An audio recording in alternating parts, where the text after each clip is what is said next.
بسم الله الرحمن الرحيم وصلى الله وسلم على نبينا محمد وعلى آله وأصحابه أجمعين أما بعد. ബഹുമാന്യരായ നേതാക്കന്മാരെ, പണ്ഡിതന്മാരെ, രക്ഷിതാക്കളെ, സഹോദരന്മാരെ, സഹോദരികളെ,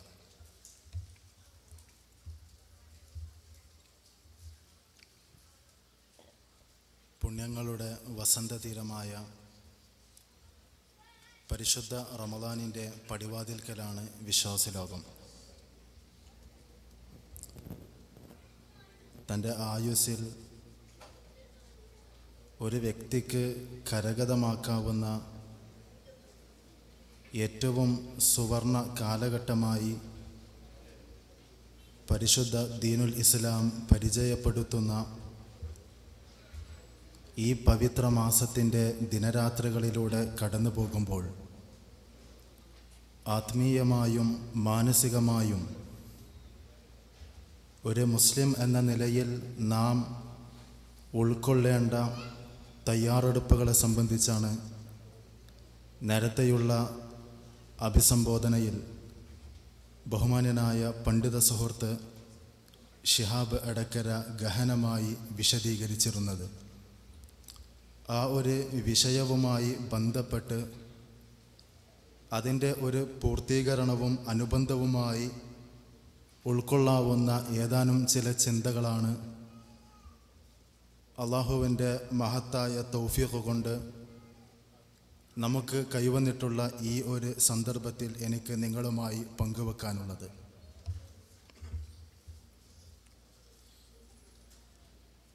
നാം ഓരോരുത്തരും അംഗീകരിക്കുന്ന വലിയ ഒരു യാഥാർത്ഥ്യമാണ്, നമ്മുടെ ജീവിതത്തിൽ നമുക്ക് ഒരു സാഹചര്യമുണ്ടായാൽ തീർച്ചയായും ആ സാഹചര്യമാണ് നന്മ ചെയ്യാനും തിന്മ ചെയ്യുവാനുമുള്ള നമുക്കുള്ള ഘടകങ്ങളായി നിലനിൽക്കാറുള്ളത്. നമ്മുടെ നാട്ടിലുള്ള ജീവിതത്തിൽ നിന്ന് വിഭിന്നമായി സൗദി പോലെയുള്ള വിദേശ രാജ്യങ്ങളിൽ ജീവിക്കുമ്പോൾ നമസ്കാരത്തിൻ്റെ സമയങ്ങളിൽ താമസ സ്ഥലത്ത് നിന്ന് പുറത്തിറങ്ങിയാൽ ഒരു ജമാഅത്ത് നമസ്കാരം ഉപേക്ഷിക്കാൻ അവസരം ലഭിക്കാത്തവണ്ണം അള്ളാഹുവിൻ്റെ മാർഗത്തിൽ സുജൂദ് ചെയ്യാൻ വേണ്ടി നിർമ്മിക്കപ്പെട്ട എണ്ണമറ്റ ഭവനങ്ങൾ, പള്ളികൾ നാം ജീവിക്കുന്ന ഈ രാജ്യത്ത് സുലഭമാണ്. സ്വാഭാവികമായും നമസ്കാരങ്ങളിൽ ഒരു ചിട്ടയുണ്ടാകുകയും ജമാഅത്ത് നമസ്കാരങ്ങൾ നിർവഹിക്കുന്നതിന് ഇത്തരം സാഹചര്യങ്ങളുടെ ഒരു സമ്മർദ്ദത്തിൻ്റെ സഹായത്താൽ നമസ്കാരങ്ങൾ പതിവാക്കുന്ന ശൈലികൾ പലപ്പോഴും നമ്മൾ സ്വീകരിക്കാറുണ്ട്. നമ്മുടെ ഓരോരുത്തരുടെയും ജീവിതത്തിൻ്റെ സ്വകാര്യതകളിലൂടെ കടന്നു പോകുമ്പോൾ നാം ചെയ്ത ഏതേത് നന്മകളെ സംബന്ധിച്ചും തിന്മകളെ സംബന്ധിച്ചും ആത്മവിചാരണ നടത്തിയാൽ നാം എത്തിപ്പെടുന്ന ഏറ്റവും ശ്രദ്ധേയമായ ഒരു അനുമാനമുണ്ട്, വിശകലനമുണ്ട്. ഞാൻ എൻ്റെ ജീവിതത്തിൽ ചെയ്ത ഏതേത് നന്മകളുണ്ടോ ആ നന്മകളെല്ലാം നിർവഹിക്കുവാൻ എന്നെ പ്രാപ്തമാക്കിയത് ആ നന്മയെ സംബന്ധിച്ചുള്ള അള്ളാഹുവിൻ്റെ പ്രതിഫലമോ സ്വർഗത്തെ സംബന്ധിച്ചുള്ള അനുഭൂതികളെ സംബന്ധിച്ചുള്ള ഏറ്റവും സുവ്യക്തമായ ഇസ്ലാമിക പ്രഖ്യാപനങ്ങളോ ആണ് എന്ന് പറയുന്നതിനേക്കാൾ പലപ്പോഴും നമ്മുടെ ജീവിതത്തിൽ നാം ചെയ്ത നന്മകൾക്ക് നമ്മെ പുഷ് ചെയ്ത, നമ്മെ ആ നന്മയിലേക്ക് വലിച്ചിട്ട ഒരു ഘടകം എന്തെന്ന് ചോദിച്ചാൽ നമ്മുടെ സാഹചര്യമാണ് എന്ന് പറയാൻ നമുക്ക് പലപ്പോഴും സാധിക്കേണ്ടതുണ്ട്. നാം ചെയ്യുന്ന തിന്മകൾ, ഏതേത് തിന്മകളിലൂടെ അഭിരമിച്ച് ജീവിക്കുന്ന ആളുകളുടെ ജീവിതത്തിൻ്റെ പാപക്കറകളെക്കുറിച്ച് പൊതുസമൂഹത്തിൽ വിശകലനം നടത്തുമ്പോൾ പല ആളുകളും പറയാറുണ്ട്, ആരും പാപികളായി ജനിക്കുന്നില്ല, ആരും താന്തോന്നികളായി തെമ്മാടികളായി ജീവിക്കുന്നില്ല, ഞാനൊരു പാപിയായി ജീവിക്കണം, പാപക്കറകളാൽ എൻ്റെ ജീവിതം പാപങ്ങൾ കൊണ്ട് നിറഞ്ഞാടണം എന്ന് ഒരാളും ചിന്തിക്കുന്നില്ല. പക്ഷേ എങ്ങനെയാണ് നാം ഈ പാപങ്ങളിൽ എത്തിപ്പെട്ടത്? അതെൻ്റെ സാഹചര്യമാണ്. എൻ്റെ ജീവിതത്തിൻ്റെ സ്വകാര്യതകളിൽ, എൻ്റെ ജീവിതത്തിൻ്റെ ആ ഒരു പ്രത്യേകമായ സാഹചര്യത്തിൽ ആ ഒരു തിന്മ ചെയ്യുവാൻ ഞാൻ പ്രചോദിതനായി.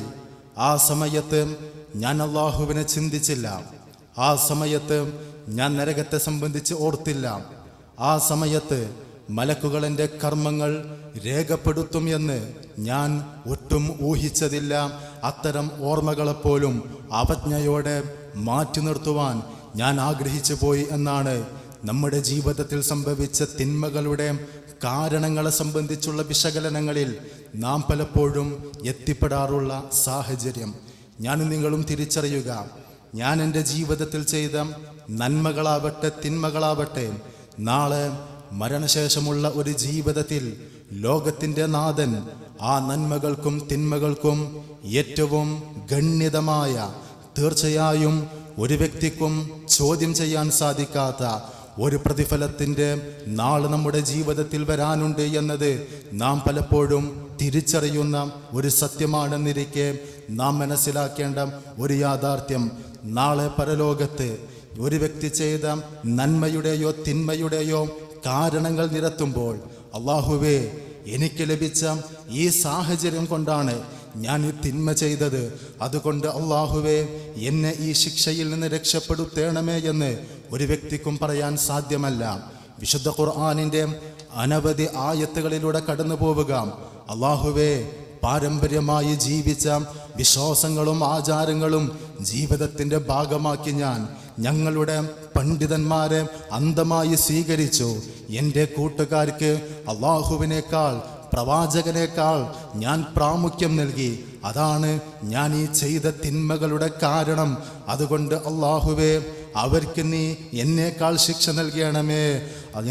എൻ്റെ നാശമേ, ഞാനെങ്ങാനും എൻ്റെ ജീവിതത്തിൽ അള്ളാഹുവിനെ സ്വീകരിച്ചിരുന്നുവെങ്കിൽ, നബി സല്ലല്ലാഹു അലൈഹി വസല്ലമയെ ജീവിതത്തിലേക്ക് സ്വീകരിച്ചിരുന്നുവെങ്കിൽ എന്ന് ആ സമയത്ത് പഞ്ചപുച്ഛമടക്കി ഓരോ വ്യക്തികളും നടത്തുന്ന ആത്മഗതമായി വിശുദ്ധ ഖുർആൻ പറയുന്നു.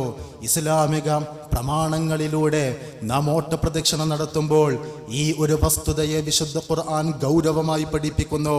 നമുക്ക് ജനങ്ങളോട് പറയാം, ഞാൻ ചെയ്ത നന്മക്കുള്ള പ്രചോദനം ഈ സാഹചര്യമായിരുന്നു, ഞാൻ ചെയ്ത തിന്മയുടെ കാരണം ഈ സാഹചര്യമായിരുന്നു.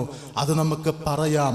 പക്ഷേ നമ്മുടെ നന്മകൾക്കും തിന്മകൾക്കുമുള്ള പ്രതിഫലങ്ങൾ നിശ്ചയിക്കുന്ന അള്ളാഹുവിൻ്റെ കോടതിയിൽ ഈ സാഹചര്യങ്ങൾ ഒരിക്കലും തന്നെ അള്ളാഹു സ്വീകരിക്കുന്ന ന്യായമല്ല എന്നാണ് വിശുദ്ധ ഖുർആൻ പഠിപ്പിക്കുന്നത്.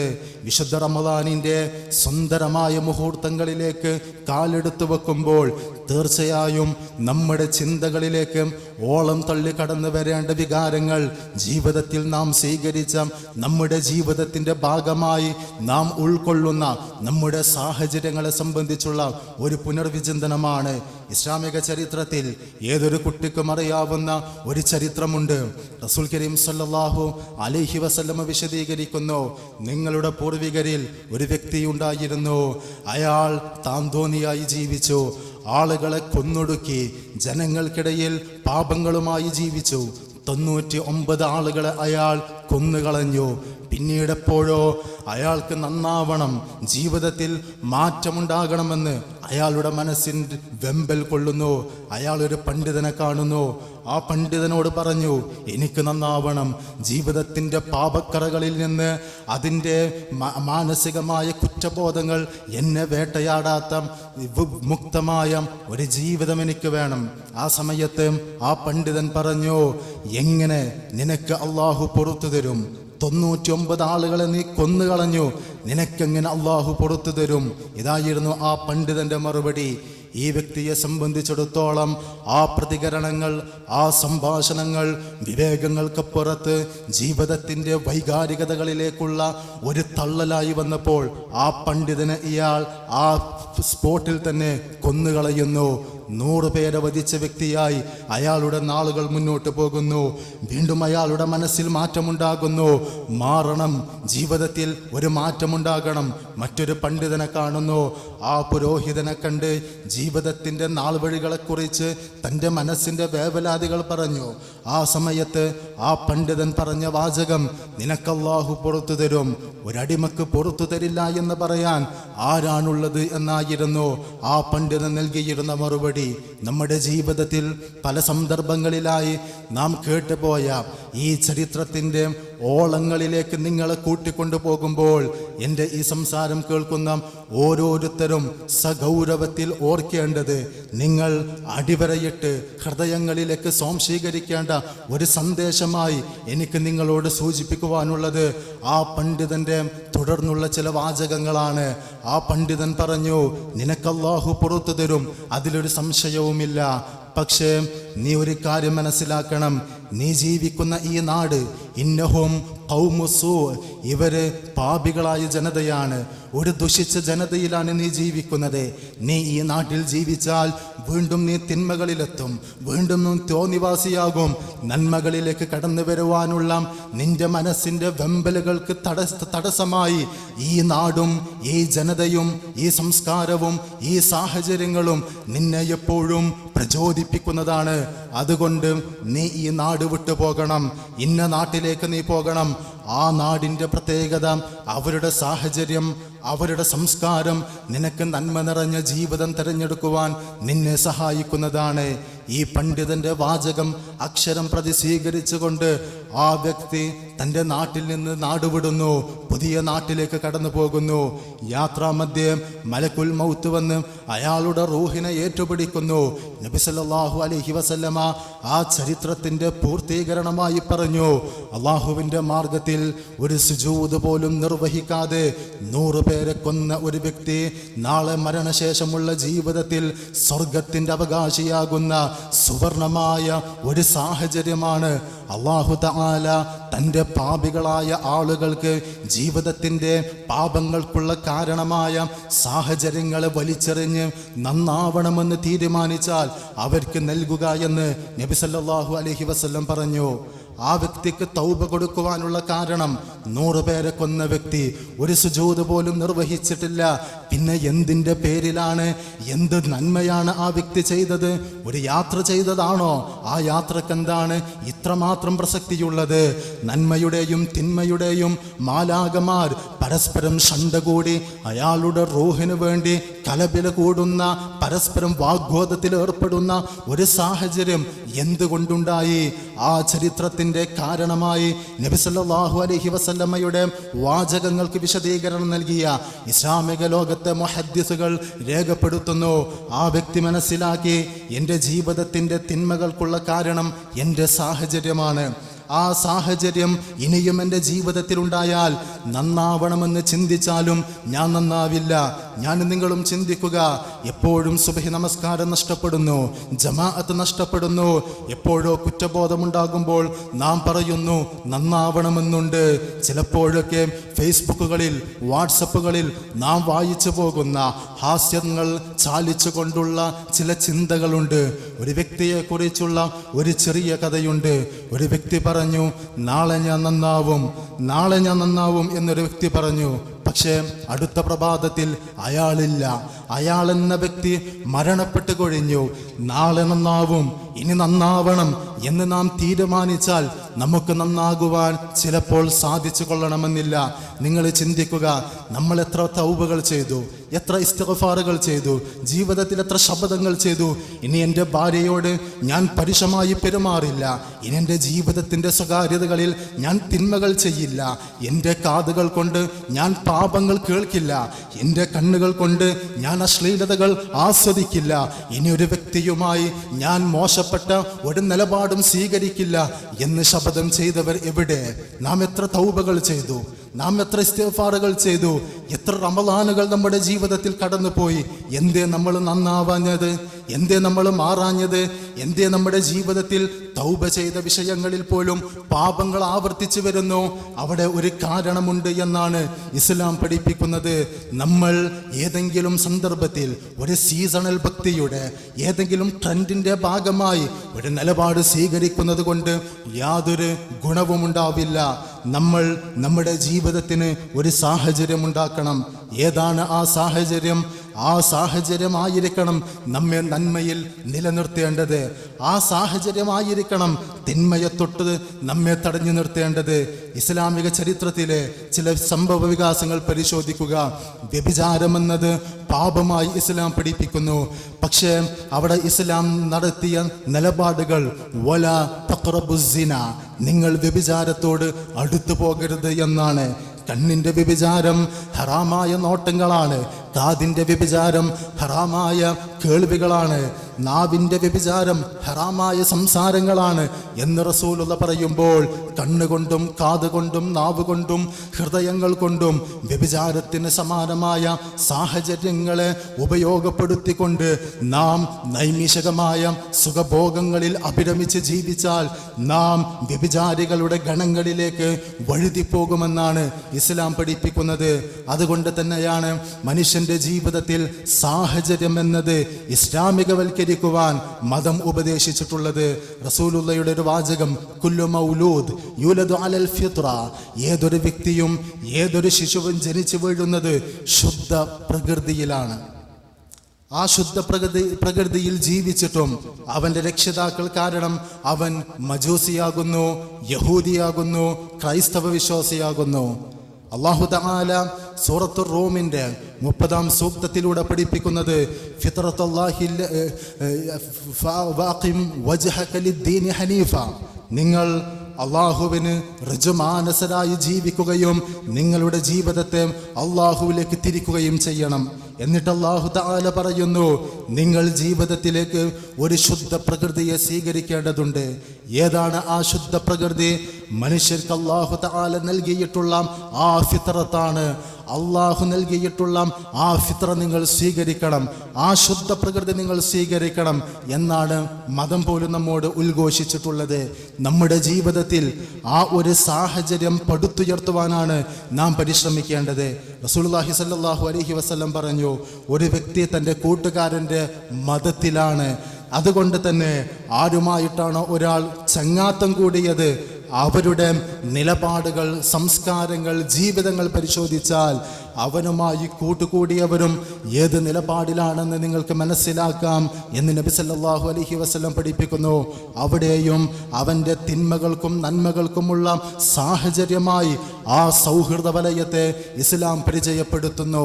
എല്ലാ രംഗങ്ങളിലും ഈ നിലക്കുള്ള ഒരു ജീവിതത്തിൽ വളരെ ഗൗരവമായി കാണേണ്ട ഒരു വിഷയമായി ഇസ്ലാം പഠിപ്പിക്കുന്നു.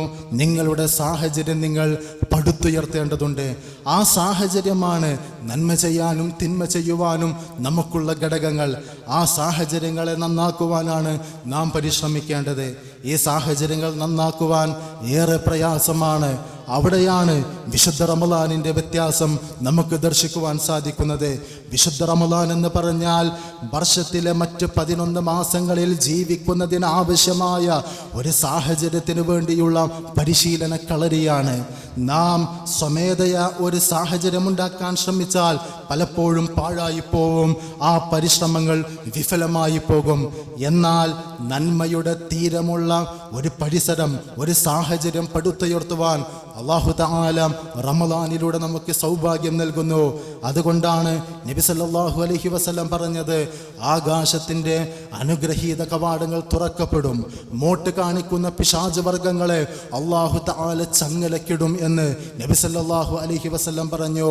ആ കാലഘട്ടത്തിലാണ് യാ ബാഗിയൽ ഖൈർ അഖ്ബിൽ വയാ ബാഗിയ ശർ അഖ്സിർ, നന്മകൾ ആഗ്രഹിക്കുന്നവരെ ഈ സാഹചര്യം നിങ്ങൾ എമ്പാടും ഉപയോഗപ്പെടുത്തി നന്മകളിലേക്ക് ഓടി വരിക. തിന്മകൾ കൊതിക്കുന്നവരെ ഈ സാഹചര്യത്തിലെങ്കിലും ആ തിന്മകൾ അവസാനിപ്പിക്കൂ എന്നാണ് ആ സന്ദർഭങ്ങളിൽ നമുക്കുണ്ടാകുന്ന ആഹ്വാനങ്ങളെന്ന് നബി സല്ലല്ലാഹു അലൈഹി വസല്ലം വിശദീകരിക്കുന്നു.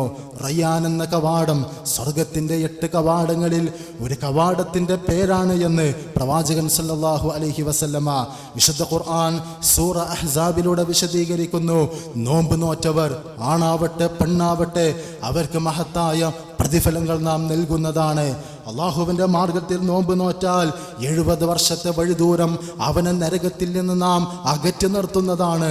അള്ളാഹുവിൻ്റെ മാർഗത്തിൽ ഒരാൾ നോമ്പ് നോൽക്കുകയാണെങ്കിൽ ജീവിതത്തിലെ മുഴുവൻ പാപങ്ങളും പൊറുക്കപ്പെടുന്നതാണ്. അള്ളാഹുവിൻ്റെ മാർഗത്തിൽ ഒരാൾ നോമ്പ് നോറ്റാൽ അയാളുടെ വായയുടെ ആ നാറ്റം, വിശപ്പിൽ നിന്ന് ഉടലെടുക്കുന്ന ആ നാറ്റം അള്ളാഹുവിങ്കൽ സ്വർഗത്തിൻ്റെ കസ്തൂരിയേക്കാൾ സുഗന്ധപൂരിതമായിരിക്കും എന്ന് പ്രവാചകൻ സല്ലല്ലാഹു അലൈഹി വസല്ലം വിശദീകരിക്കുന്നു. അള്ളാഹുവിൻ്റെ മാർഗത്തിൽ നോമ്പ് നോറ്റാൽ ആ നോമ്പ് അയാൾക്ക് വേണ്ടി അള്ളാഹുവിൻ്റെ കോടതിയിൽ അനുകൂലമായി ശുപാർശ നടത്തുമെന്ന് നബി സല്ലല്ലാഹു അലൈഹി വസല്ലം പഠിപ്പിക്കുന്നു. അള്ളാഹുവിൻ്റെ മാർഗത്തിൽ നോമ്പ് നോറ്റാൽ ഒരു റമളാൻ മുതൽ മറ്റൊരു റമളാൻ വരെയുള്ള ആ പാപങ്ങൾക്കുള്ള പരിഹാരമാണ് എന്ന് ലോകത്തിൻ്റെ പ്രവാചകൻ മുഹമ്മദ് മുസ്തഫ റസൂലുള്ളാഹി സല്ലല്ലാഹു അലൈഹി വസല്ലം പഠിപ്പിക്കുന്നു. ഈ മുഴുവൻ ആയത്തുകളുടെ, ഹദീസുകളുടെ, വ്യാഖ്യാനങ്ങളുടെ, വിശകലനങ്ങളുടെ ആ ചർച്ചകളിൽ കടന്നു പോകുമ്പോൾ നമുക്ക് മനസ്സിലാക്കാം, അള്ളാഹു നമുക്ക് ഒരു അതിഥിയെ പറഞ്ഞു അയക്കുന്നു. ആ അതിഥി നമുക്ക് നന്മയുടെ ഒരു സാഹചര്യം സൃഷ്ടിച്ചു തരുന്നു. ആ അതിഥിയിൽ നിന്ന് ലഭിക്കുന്ന നന്മയുടെ സാഹചര്യങ്ങളെ ജീവിതത്തിൻ്റെ സാഹചര്യമാക്കുവാൻ ബോധപൂർവമായി നാം പരിശ്രമിച്ചാൽ ജീവിതത്തിൻ്റെ ഏറ്റവും നല്ല നാൾ ആ റമളാനായിരിക്കും. അല്ല എങ്കിൽ നമ്മുടെ ജീവിതത്തിൽ കഴിഞ്ഞുപോയ പല റമളാനുകൾ പോലെ ഈ റമളാനും പാഴ്വേലയാകുമെന്നതിൽ യാതൊരു സംശയവുമില്ല. എനിക്ക് നിങ്ങളുടെ മനസ്സുകളിലേക്ക് ഇനി 2 ചരിത്രങ്ങളിലുള്ള സന്ദേശങ്ങളാണ് നിങ്ങളുമായി പങ്കുവെക്കാനുള്ളത്. ഒരുപാട് കേട്ടുപോയ ഒരു ചരിത്രം. മദീന പള്ളിയുടെ മിമ്പറിൽ ലോകത്തിൻ്റെ പ്രവാചകൻ ഖുത്ബ നിർവഹിക്കാൻ വേണ്ടി കയറുന്നു. മദീന പള്ളിയുടെ മിമ്പറിന് 3 പടികളാണ്. ഓരോ പടി കയറുമ്പോഴും ലോകത്തിൻ്റെ പ്രവാചകൻ ആമീൻ ചൊല്ലുന്നു. 3 പടികൾ കയറി റസൂലുള്ള ഖുത്ബ നിർവഹിച്ചു. നമസ്കാരം കഴിഞ്ഞ് സലാം വീട്ടി. ആ സന്ദർഭത്തിന് സാക്ഷികളായ സ്വഹാബിമാർ ചോദിച്ചു, അല്ലാഹുവിൻ്റെ പ്രവാചകരെ, ഖദ് സമിഅനാ മിൻക ശൈഅൻ മാ കുന്നാ നസ്മഅ. ലോകത്തിൻ്റെ പ്രവാചകരെ, ജീവിതത്തിൽ ഒരിക്കൽ പോലും ദർശിക്കാത്ത ഒരു രംഗത്തിന് ഇന്ന് ഞങ്ങൾ സാക്ഷികളായി. ഈ മെമ്പറിൽ കയറുമ്പോൾ ഓരോ പടി ചവിട്ടുമ്പോഴും താങ്കൾ ആമീൻ ഉരുവിട്ടു. സാധാരണ ആമീൻ ചൊല്ലാറുള്ളത് ആരെങ്കിലും പ്രാർത്ഥിക്കുമ്പോഴാണ്, അതല്ലെങ്കിൽ പ്രാർത്ഥന കേൾക്കുമ്പോഴാണ്. രണ്ടും ഞങ്ങൾ കേട്ടില്ലല്ലോ. ആ സമയത്ത് റസൂൽ കരീം സല്ലല്ലാഹു അലൈഹി വസല്ലം പറഞ്ഞ മറുപടികളിൽ ഒന്ന്, ജിബ്രീൽ അലൈഹിസ്സലാമിൻ്റെ അടുക്കൽ വന്നു, എന്നോടൊരു കാര്യം പറഞ്ഞു. എന്താണ് ആ കാര്യം? ഒരു വ്യക്തിക്ക് റമളാൻ ലഭിച്ചു. ആ റമളാൻ അയാളിൽ നിന്ന് പിരിഞ്ഞു പോകുമ്പോൾ അയാൾക്ക് മഗ്ഫിറത്ത് ലഭിക്കുന്നില്ല എങ്കിൽ അല്ലാഹു തആല അയാളെ നരകത്തിൽ പ്രവേശിപ്പിക്കട്ടെ, നന്മകളിൽ നിന്ന് അകറ്റി നിർത്തട്ടെ. മുഹമ്മദ്, നീ ആമീൻ ചൊല്ലൂ എന്ന് ജിബ്രീൽ അലൈഹിസ്സലാമിനോട് പറഞ്ഞപ്പോഴാണ് ഞാൻ ആമീൻ ചൊല്ലിയത് എന്ന് പ്രവാചകൻ സല്ലല്ലാഹു അലൈഹി വസല്ലം. നാം ചിന്തിക്കുക, ഒരു ശാപ പ്രാർത്ഥനക്കാണ് റമളാൻ എന്ന വസന്ത തീരവുമായി ബന്ധപ്പെട്ട് നബി സല്ലല്ലാഹു അലൈഹി വസല്ലമ സാക്ഷ്യം വഹിച്ചത്. ആരാണ് ആ ശാപ പ്രാർത്ഥന നടത്തിയത്? മലക്കുകളുടെ കൂട്ടത്തിൽ ഏറ്റവും അല്ലാഹുവിങ്കിൽ സാമീപ്യമുള്ള ജിബ്രീൽ അലൈഹിസ്സലാം. ആരാണ് ആ പ്രാർത്ഥനയ്ക്ക് ആമീൻ ചൊല്ലിയത്? ലോകത്തിൻ്റെ പ്രവാചകനാണ്. വമാ അർസൽനാക ഇല്ലാ റഹ്മതൻ ലിൽ ആലമീൻ. ലോകർക്ക് കാരുണ്യത്തിൻ്റെ വസന്തവുമായി കൊണ്ടാണ് താങ്കളെ നാം നിയോഗിച്ചത് എന്ന് ഏതൊരു പ്രവാചകനെ സംബന്ധിച്ച് പറയപ്പെട്ടുവോ? ശത്രുക്കളുടെ പീഡന പർവ്വങ്ങൾ അസഹ്യമായപ്പോൾ പ്രവാചകരെ, അവർക്കെതിരെ താങ്കളൊന്ന് പ്രാർത്ഥിക്കൂ എന്ന് സ്വഹാബത്ത് പറഞ്ഞപ്പോൾ, എന്നെ അള്ളാഹു ശാപങ്ങൾക്ക് വേണ്ടിയല്ല, പഴിചാരുന്നതിന് വേണ്ടിയല്ല പറഞ്ഞയച്ചത്, റഹ്മത്തുമായി കൊണ്ടാണ് എന്ന് അനുചരന്മാർക്ക് മറുപടി നൽകിയ ആ പ്രവാചകന്റെ തിരുനാവ് കൊണ്ട് ഈ ഉമ്മത്തിനെതിരെ പ്രവാചകൻ നടത്തിയ ഒരു പ്രാർത്ഥനക്കുള്ള ആമീനാണ് ചരിത്രത്തിൽ നാം കാണുന്നത്. നാം ചിന്തിക്കുക, നമ്മുടെ ജീവിതത്തിൽ കഴിഞ്ഞുപോയ റമളാനുകൾ ആർക്ക് പറയാൻ സാധിക്കും? ഒരിക്കലും തന്നെ മദീന പള്ളിയുടെ മിമ്പറിൽ സ്വഹാബത്ത് സാക്ഷ്യം വഹിച്ച അപൂർവമായ ആ സന്ദർഭത്തിൽ നടത്തിയ ആമീൻ എനിക്കെതിരെ തിരിയില്ല എന്ന് പറയാൻ ഇന്ന് എത്ര ആളുകൾക്ക് സാധിക്കുമെന്ന് ഓരോരുത്തരും ചിന്തിക്കുക. നാം ഒരു റമളാനിലേക്ക് വരുന്നു. അള്ളാഹു നമുക്ക് ആഫിയത്ത് നൽകട്ടെ. പലരും മരണപ്പെടുന്നു, പലരും രോഗത്തിൻ്റെ പ്രയാസങ്ങളിലാണ്, പലരും സ്വബോധങ്ങൾ പോലുമില്ലാതെ പ്രയാസപ്പെടുകയാണ്. അവരൊക്കെ നമുക്കുള്ള ദൃഷ്ടാന്തങ്ങളാണ്. അവരുടെ ജീവിതം നമുക്കുള്ള സന്ദേശങ്ങളാണ്. അവർക്ക് ലഭിക്കാത്ത മഹാസൗഭാഗ്യമാണ് അള്ളാഹു നമുക്ക് നൽകുന്നത് എന്ന ഓർമ്മ തീർച്ചയായും നമുക്കുണ്ടാകേണ്ടതുണ്ട്. ഈ ചരിത്രത്തിൽ നിന്ന് നാം പാഠം ഉൾക്കൊള്ളുക. റസൂലുള്ള നിർവഹിച്ച ആമീൻ നമുക്കെതിരെ ഉണ്ടാവില്ല എന്ന് ഓരോരുത്തരും തീർച്ചപ്പെടുത്തുക. രണ്ടാമതായി ഇമാം തുർമുദിയും ഇബ്നു ഹിബ്ബാനും ഇമാം ബൈഹഖിയുമെല്ലാം വിശദീകരിക്കുന്ന ഒരു ഹദീസ്, മഹാനായ തൽഹ റളിയല്ലാഹു അൻഹു രേഖപ്പെടുത്തുന്ന സംഭവം. യമൻ ഭാഗത്ത് നിന്നും 2 ആളുകൾ നബി സല്ലല്ലാഹു അലൈഹി വസല്ലമയുടെ കാലഘട്ടത്തിൽ ഇസ്ലാം സ്വീകരിച്ചു.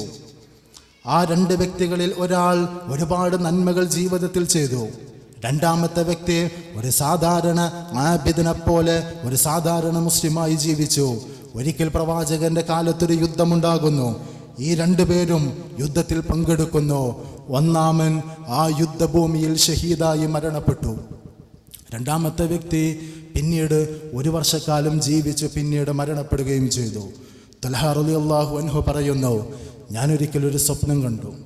ആ സ്വപ്നത്തിൽ സ്വർഗത്തിൻ്റെ കവാടത്തിങ്കൽ ആ യമൻ ഭാഗത്ത് നിന്ന് ഇസ്ലാം സ്വീകരിച്ച 2 സഹോദരന്മാരെ ഞാൻ ദർശിച്ചു. ഷഹീദായ വ്യക്തി സ്വർഗത്തിലേക്ക് പ്രവേശിക്കുവാൻ തുനിയുമ്പോൾ അയാളെ തടഞ്ഞു നിർത്തുന്നു. നിനക്കുള്ള സമയമായിട്ടില്ല എന്നറിയിച്ചു. 1 വർഷം അധികം ജീവിച്ച് സാധാരണ രൂപത്തിൽ മരണപ്പെട്ടു പോയ ആ വ്യക്തി സ്വർഗത്തിൻ്റെ കവാടത്തിങ്കൽ വെച്ച് സ്വർഗപ്രവേശനം ചോദിച്ചപ്പോൾ അയാൾക്ക് സ്വർഗത്തിലേക്കുള്ള പ്രവേശനം നൽകപ്പെടുകയും ചെയ്തു. അദ്ദേഹം കണ്ട ഒരു സ്വപ്നത്തിൻ്റെ രംഗമാണ്. അദ്ദേഹത്തിന് സ്വപ്നമാണെങ്കിലും അതൊരു അത്ഭുതമുണ്ടായി. പലരോടും അദ്ദേഹം പങ്കുവെച്ചു. കേട്ടവർക്കൊക്കെ അത്ഭുതമായി. അവരത് നബി സല്ലല്ലാഹു അലൈഹി വസല്ലമയോട് പറഞ്ഞു. ഇത് കേട്ടപ്പോൾ പ്രവാചകൻ സല്ലല്ലാഹു അലൈഹി വസല്ലം ചോദിച്ചു, ഫീമ തഅജബൂൻ, അല്ല എന്താണ് ഇതിൽ ഇത്ര അത്ഭുതപ്പെടാനുള്ളത്? ആ സമയത്ത് ത്വൽഹ റളിയല്ലാഹു പറയുന്നു, പ്രവാചകരെ, അത് സത്യമാണ് എങ്കിൽ ഷഹീദായ വ്യക്തി സ്വർഗത്തിൽ പ്രവേശിക്കുന്നതിന് മുമ്പേ 1 വർഷം അധികം ജീവിച്ച് സാധാരണ രൂപത്തിൽ മരണപ്പെട്ട വ്യക്തിയാണ് സ്വർഗത്തിൽ ആദ്യം പ്രവേശിക്കുന്നതെങ്കിൽ അത് അത്ഭുതമല്ലേ? ആ സമയത്ത് റസൂലുള്ളാഹി ചോദിക്കുന്നു, അലൈസ ഖദ് മകസ ബഅദഹു സന വഅദ്റക റമളാൻ ഫസാമ വസല്ല കദാ വകദാ. ഈ സഹോദരനെ 1 വർഷം അധികം ലഭിച്ചില്ലേ? ആ വർഷത്തിൽ റമളാൻ ലഭിച്ചില്ലേ? അയാൾ നോമ്പനുഷ്ഠിച്ചില്ലേ? അയാൾ നമസ്കരിച്ചില്ലേ? ഫമാ ബൈനഹുമാ, ആ പ്രവർത്തനങ്ങൾ നിർവഹിക്കുക വഴി ഈ വ്യക്തി ഒരുപാട് പ്രതിഫലങ്ങൾ സ്വയത്തമാക്കി.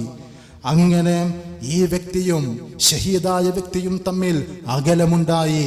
ഫമാ ബൈനഹുമാ അബ്അദു മിമ്മാ ബൈനൽ മശ്രിഖി വൽ മഗ്രിബ്, ഈ ഉദയാസ്തമയ സ്ഥാനങ്ങൾക്കിടയിലുള്ള അകൽച്ചയേക്കാൾ വലിയ അകൽച്ചയാണ് ആ 2 വ്യക്തികൾക്കിടയിൽ അതിലൂടെ ഉണ്ടായത് എന്ന് നബി സല്ലല്ലാഹു അലൈഹി വസല്ലം പഠിപ്പിക്കുകയാണ്. കണ്ടത് സ്വഹാബിയുടെ സ്വപ്നത്തെ സംബന്ധിച്ചാണെങ്കിലും നബി സല്ലല്ലാഹു അലൈഹി വസല്ലം ആ സ്വപ്നത്തിൽ കണ്ട സന്ദേശത്തെ ശരിവെച്ചത് കൊണ്ടാണ് ഞാൻ ആ ചരിത്രം നിങ്ങളുമായി പങ്കുവെച്ചത്. ആ ചരിത്രത്തിലൂടെ നബി സല്ലല്ലാഹു അലൈഹി വസല്ലം അറിയിക്കുന്നു, അള്ളാഹുവിൻ്റെ മാർഗത്തിൽ ഷഹീദായ വ്യക്തിയേക്കാൾ അള്ളാഹുവിങ്കൽ സ്വർഗപ്രവേശനത്തിന് പ്രാമുഖ്യം ലഭിക്കുന്നവർ നോമ്പിനെ ഉപയോഗപ്പെടുത്തിയവരാണ്, റമളാനിനെ ഉപയോഗപ്പെടുത്തിയവരാണ്. എന്തൊരു മഹനീയമായ അവസ്ഥയായിരിക്കും അത്. നമ്മുടെ മുൻഗാമികളിൽ നിന്ന് വ്യത്യസ്തമായി ഈ റമളാൻ നമുക്ക് ലഭിച്ചാൽ മുമ്പേ മരണപ്പെട്ടവരെക്കാൾ ഷഹീദുകളെക്കാൾ അള്ളാഹുവിങ്കൽ പ്രാമുഖ്യം ലഭിക്കുവാനുള്ള മാർഗമാണ് റസൂലുള്ളാഹി സ്വല്ലല്ലാഹു അലൈഹി വസല്ലം പഠിപ്പിച്ചത്. റമളാൻ ലഭിച്ചു, നോമ്പ് നോറ്റു, നമസ്കരിച്ചു. ഏതാണ് ആ നോമ്പ്? മൻ സോമ റമളാന ഈമാനൻ വഹ്തിസാബൻ ഗുഫിറ ലഹു മാ തഖദ്ദമ മിൻ ദംബിഹി. പ്രതിഫലം ആഗ്രഹിച്ചും വിശ്വാസത്തോടെയുമാണ് നോമ്പ് നോൽക്കുന്നതെങ്കിൽ അവരുടെ പാപങ്ങൾ പൊറുക്കപ്പെടുമെന്ന റസൂൽ കരീം സല്ലല്ലാഹു അലൈഹി വസല്ലമയുടെ വാചകം. റബ്ബ സായിം ലൈസ ലഹു മിൻ സിയാമിഹി ഇല്ലൽ ജൂ. എത്ര നോമ്പുകാരുണ്ട്, അവർക്ക് നോമ്പ് നോറ്റിട്ട് ഒരുപാട് ക്ഷീണം ലഭിച്ചു അല്ലാതെ ഒന്നും ലഭിക്കുകയുണ്ടായില്ല. എന്ന് റസൂലുള്ള കുറ്റപ്പെടുത്തിയ നോമ്പുകാരല്ല എന്നത് നാം മനസ്സിലാക്കണം. അതേപോലെ റസൂലുള്ള പറഞ്ഞ അവരൊരുപാട് നമസ്കരിച്ചിട്ടുണ്ട്. ഏതാണ് ആ നമസ്കാരം? മൻ സല്ല മഅൽ ഇമാമി ഹത്താ യൻസരിഫ് കുതിബ ലഹു ഖിയാമുൽ ലൈല. ഇമാമിൻ്റെ കൂടെ റമളാനിലെ തറാവീഹ് നമസ്കാരം ആദ്യം മുതൽ അവസാനം വരെ പൂർണ്ണമായി നമസ്കരിച്ചാൽ രാത്രി മുഴുവൻ നമസ്കരിച്ച പ്രതിഫലമുണ്ടായിരിക്കും എന്ന് നബി സല്ലല്ലാഹു അലൈഹി വസല്ലം അറിയിച്ചു. പള്ളിയിലേക്ക് നാം പോകുന്നു, ഇശ അല്ല നമ്മുടെ ഉദ്ദേശം, തറാവീഹാണ്. അത് ഒരിക്കലും നമുക്ക് സ്വീകാര്യമല്ല. ഇശ ജമാഅത്തിന് പങ്കെടുക്കുക, കൂട്ടത്തിൽ തറാവീഹിലും പ്രവേശിക്കുക. ആ തറാവീഹിൽ കുറച്ച് പള്ളിയിൽ വെച്ച് ബാക്കി വീട്ടിൽ വെച്ച്, അതും നല്ല ശൈലിയല്ല. റസൂലുള്ളയുടെ ആ നിർദ്ദേശം ഇമാമിൻ്റെ കൂടെ നമസ്കരിച്ച് തുടക്കം മുതൽ ഒടുക്കം വരെ നമസ്കരിച്ചാൽ രാത്രി മുഴുവൻ നമസ്കരിച്ച പ്രതിഫലമായിരിക്കും. അതിനേക്കാൾ വലിയ പ്രതിഫലം ലഭിക്കുന്ന ഒരു ഓപ്ഷൻ രാത്രി നമസ്കാരത്തിൽ ഇല്ല എന്നതാണ് സത്യം. മഹാനായ അബൂദർ ഗിഫാരി റളിയല്ലാഹു അൻഹു വിശദീകരിക്കുന്നു, ഞങ്ങൾ പ്രവാചകന്റെ കൂടെ നമസ്കരിച്ചു, രാത്രിയുടെ പകുതി ഭാഗം നമസ്കരിച്ചു. നമസ്കാരം കഴിഞ്ഞപ്പോൾ ഞങ്ങൾക്ക് ആഗ്രഹം ഇനിയും പ്രതിഫലം ലഭിക്കണം, ഇനിയും നമസ്കരിക്കണം. ഞങ്ങൾ റസൂലുള്ളയോട് പറഞ്ഞു, പ്രവാചക, താങ്കൾ ഞങ്ങൾക്ക് കുറച്ച് ഐച്ഛിക നമസ്കാരങ്ങൾ പറഞ്ഞു തരിക. ഞങ്ങൾ രാത്രിയുടെ പകുതി വരെ നമസ്കരിച്ചിട്ടുണ്ട്, ഇനിയും നമസ്കരിക്കാൻ ഞങ്ങൾക്ക് ആഗ്രഹമുണ്ട്, അതുകൊണ്ട് നമസ്കരിക്കാനുള്ള ഒരു ഓപ്ഷൻ പറഞ്ഞു തരണം. റസൂലുള്ള പറഞ്ഞു, ഇനി നിങ്ങൾ നമസ്കരിക്കേണ്ടതില്ല. ഇമാമിൻ്റെ കൂടെ തുടക്കം മുതൽ ഒടുക്കം വരെ നമസ്കരിച്ചാൽ രാത്രി മുഴുവൻ നമസ്കരിച്ച പ്രതിഫലമാണ് നിങ്ങൾക്ക് ലഭിക്കുക എന്ന് പ്രവാചകൻ സല്ലല്ലാഹു അലൈഹി വസല്ലം പറഞ്ഞു. ആ നിലക്കുള്ള നമസ്കാരം നമുക്കുണ്ടാവണം. അതല്ലാതെ റബ്ബ ഖായിം, എത്രയെത്ര രാത്രി നമസ്കാരക്കാർ, അവർക്കൊരുപാട് ഉറക്കം നഷ്ടപ്പെട്ടു, ക്ഷീണമുണ്ടായി എന്നതല്ലാതെ ഒരു ഗുണവും ലഭിച്ചിട്ടില്ല എന്ന് നബി സല്ലല്ലാഹു അലൈഹി വസല്ലമ ആക്ഷേപിച്ച ഒരു വിഭാഗം ആകരുത് നമ്മൾ എന്ന് നമ്മൾ ദൃഢപ്രതിജ്ഞ നിർവഹിക്കുക. എൻ്റെ ഈ സംസാരത്തിൻ്റെ ഉപസംഹാരത്തിൽ എനിക്ക് നിങ്ങളോട് ഏറ്റവും ഗൗരവമായി ഊന്നിക്കൊണ്ട് ഉപദേശിക്കുവാനുള്ളത്, നമ്മുടെ ജീവിതത്തിൻ്റെ സാഹചര്യങ്ങൾ പുനർനിർമ്മിക്കുവാനായിരിക്കണം ഇനി അങ്ങോട്ടുള്ള ദിനങ്ങളെ നാം തിരഞ്ഞെടുക്കേണ്ടത്. ഈ റമളാൻ നമ്മുടെ ജീവിതത്തിൻ്റെ ടേണിംഗ് പോയിന്റ് ആയിരിക്കണം. അതിനുള്ള മാർഗം റസൂൽ കരീം സല്ലല്ലാഹു അലൈഹി വസല്ലം നമസ്കാരത്തിൻ്റെ വിഷയത്തിൽ നൽകിയ ഉദാഹരണം തന്നെയാണ്. സല്ലി സ്വലാത്തക കസലാത്തി മുവദ്ദിഅ. ഇനി എനിക്കൊരു നിസ്കാരം കിട്ടൂല എന്ന് ബോധ്യമായാൽ എത്ര അച്ചടക്കത്തോടെയായിരിക്കും നീ നമസ്കരിക്കുക? നിന്റെ റുക്കൂഉം സുജൂദും എത്രമാത്രം സൂക്ഷ്മമായിരിക്കും? അങ്ങനെയായിരിക്കണം നീ നമസ്കരിക്കേണ്ടത് എന്ന് റസൂലുള്ള പറഞ്ഞു. പ്രവാചകന്റെ കൂടെയുള്ള ആ ഹജ്ജ് യാത്രയിൽ റസൂലുള്ള പറഞ്ഞു, ഖുദു അന്നി മനാസികക്കും, നിങ്ങൾ എന്നിൽ നിന്ന് ഹജ്ജിന്റെ പ്രവർത്തനങ്ങൾ പഠിക്കുക. ഫലഅല്ലി ലഅൽഖാകും ബഅദ ആമി ഹാദാ. ഈ ഒരു വർഷം കഴിഞ്ഞാൽ ഇനി നമ്മൾ പരസ്പരം കണ്ടുമുട്ടില്ല, ഇനി ഒരുമിച്ച് നമ്മളൊരു ഹജ്ജ് നിർവഹിക്കില്ല. അതുകൊണ്ട് ഞാൻ നിർവഹിക്കുന്ന ഈ ഹജ്ജ് എൻ്റെ ജീവിതത്തിൻ്റെ അവസാനത്തെ ഹജ്ജായിരിക്കും എന്ന് റസൂലുള്ള പറഞ്ഞപ്പോൾ സ്വഹാബിമാർ പ്രവാചകന്റെ കൂടെ ആ ഹജ്ജിന്റെ ചലനങ്ങൾ, പ്രവർത്തനങ്ങൾ ഒപ്പിയെടുത്ത് ജീവിതത്തിൽ സൂക്ഷ്മതയോടെ പുലർത്തിയെന്ന് പണ്ഡിത ലോകം, ചരിത്ര പണ്ഡിതന്മാർ വിശദീകരിക്കുന്നുണ്ട്. അവസാനത്തെ കർമ്മം, ആ അവസാനത്തെ കർമ്മത്തെ നന്നാക്കുക എന്ന ഒരു നിലപാടായിരിക്കണം റമളാനിനോട് നാം സ്വീകരിക്കേണ്ടത്. റമളാൻ നമ്മുടെ ജീവിതത്തിൽ അവസാനത്തെ നോമ്പായിരിക്കാം എന്ന ബോധ്യത്തോടു കൂടി തന്നെ നാം ഈ നോമ്പ് നോൽക്കുക, ഈ റമളാനിനെ ഉപയോഗപ്പെടുത്തുക, രാത്രി നമസ്കാരങ്ങൾ നിർവഹിക്കുക. അങ്ങനെ ഈ വിശുദ്ധ റമളാനിനെ ഏറ്റവും നല്ല ഒരു റമളാനിൻ്റെ കാലഘട്ടമായി തിരഞ്ഞെടുക്കുവാൻ നമ്മൾ പരിശ്രമിക്കുക. നബി കരീം സല്ലല്ലാഹു അലൈഹി വസല്ലം 2 സാഹചര്യങ്ങൾ പഠിപ്പിച്ചു. നശിക്കാനും ഉയരാനും റമളാനിലൂടെ സാഹചര്യമുണ്ട്. തൽഹ റളിയല്ലാഹുവിൻ്റെ ചരിത്രം, മദീനത്തെ മിമ്പറിൽ റസൂലുള്ള ആമീൻ നിർവഹിച്ച ചരിത്രം, ഈ 2 ചരിത്രങ്ങളെക്കുറിച്ചുള്ള ഓർമ്മകളിലൂടെ മുന്നോട്ട് പോകുവാൻ നാം പരിശ്രമിക്കണം. ആ നിലയ്ക്ക് നാം നമ്മുടെ ജീവിതത്തെ ക്രമപ്പെടുത്തുക. പറയുന്നതും കേൾക്കുന്നതും പരസ്പരം ചർച്ച ചെയ്യുന്നതും അഭിപ്രായ വിശകലനം നടത്തുന്നതുമെല്ലാം ജീവിതത്തിലേക്കുള്ള വെളിച്ചമായി നാം സ്വീകരിക്കുക. റമളാനിൻ്റെ രാത്രികളിലും പകലുകളിലും ദിക്റും ഖുർആൻ പാരായണവും പ്രാർത്ഥനകളും ജീവിതത്തിൻ്റെ സംയമനവുമായി മുന്നോട്ട് പോകുവാൻ നാം പരിശ്രമിക്കുക. ഏറ്റവും കൂടുതൽ നല്ല നോമ്പ് നോൽക്കുന്നവരായി, ഏറ്റവും കൂടുതൽ വിശുദ്ധ ഖുർആൻ പാരായണം ചെയ്യുന്നവരായി, ഏറ്റവും അധികം ദുആ നടത്തുന്നവരായി, ഏറ്റവും കൂടുതൽ ദിക്റുകൾ ഉരുവിടുന്നവരായി, ഏറ്റവും നന്നായി സദഖകൾ ചെയ്യുന്നവരായി, ഏറ്റവും നന്നായി നോമ്പ് തുറപ്പിക്കുന്നവരായി മുന്നോട്ട് പോകുവാൻ നാം പരിശ്രമിക്കണം. അല്ലാഹു സുബ്ഹാനഹു വ തആല നമ്മുടെ ജീവിതത്തിൻ്റെ സാഹചര്യങ്ങളെ അല്ലാഹു ഇഷ്ടപ്പെടുന്നതും അംഗീകരിക്കുന്നതുമായ ഒരു ജീവിതവുമായി മുന്നോട്ട് പോകുവാൻ സഹായകമാക്കുന്ന ആ ഒരു സാഹചര്യത്തിലേക്ക് പടുത്തുയർത്തുവാൻ നമുക്കോരോരുത്തർക്കും തൗഫീഖ് നൽകി അനുഗ്രഹിക്കുമാറാകട്ടെ. ഈ റമളാൻ ആരോഗ്യത്തോടെ ആഫിയത്തോടെ സ്വീകരിക്കുവാനും വരവേൽക്കുവാനും അല്ലാഹുവേ നീ ഞങ്ങൾക്ക് തൗഫീഖ് നൽകി അനുഗ്രഹിക്കണമേ. രോഗങ്ങൾ കൊണ്ട് പ്രയാസപ്പെടുന്ന ആളുകൾക്ക് ആശ്വാസം നൽകി അവരെ നീ അനുഗ്രഹിക്കണമേ. അല്ലാഹുവേ ഈ ജീവിതത്തിൽ മുസീബത്തുകളിൽ നിന്ന്, ബലാഉകളിൽ നിന്ന്, പരീക്ഷണങ്ങളിൽ നിന്ന്, താങ്ങാനാവാത്ത തിരിച്ചടികളിൽ നിന്ന് ഞങ്ങൾക്ക് നീ കാവൽ നൽകി അനുഗ്രഹിക്കണമേ. നന്മകളുടെ ഭാഗമായി നന്മകളിലൂടെ മുന്നേറുവാൻ അല്ലാഹുവേ നീ ഞങ്ങളെ തൗഫീഖ് നൽകി അനുഗ്രഹിക്കണമേ.